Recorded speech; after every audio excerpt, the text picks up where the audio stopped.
نوې خبر په سوشل میډیا باندې دا خبر ډیر راځي چې د پښتو شاعر چې ډیر مشهور هم دی ضمیر خان ضمیر نوم یې دی د روډ په یو حادثه کې په ګاډي کې وفات شوی دی.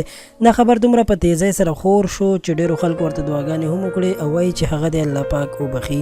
خو ضمیر خان ضمیر څنګه مړ شوی دی، د هغه د مرګ حقیقت څه دی، د مکمل معلوماتو لپاره موږ سره تر اخره پاتې شئ او پښتو پوسټ چینل در سره هم سبسکرایب کړئ چې زموږ په آینده کې څومره معلوماتي ویډیوګانې دي د ټولو اپلوډ کولو سره تاسو ته خبر درکړل شي.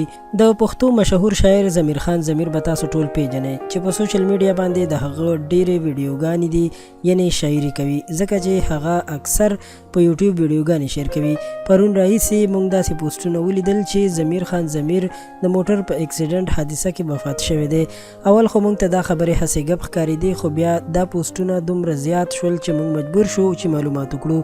اخر موږ معلومات وکړل چې ضمیر خان ضمیر په خندا دا خبره کوله چې ما پسې خلک دروغ شیر کوي چې ضمیر خان مړ شوی دی، نو زه ژوندی یم، بالکل روغ جوړ یم او هیڅ هم راباندې نه دي شوي.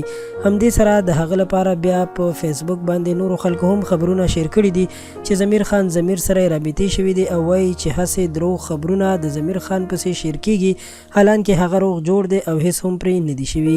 نو داسې معلومیږي چې دا پوسټ چا کړی دی هغه د ضمیر خان نه ښه سوځي، نور هیڅ خبره هم نشته. خو بس همدا کار یې کړی دی چې د هغه د مرګ اوازه یې خوره کړې ده او دروغ یې جوړ کړي دي.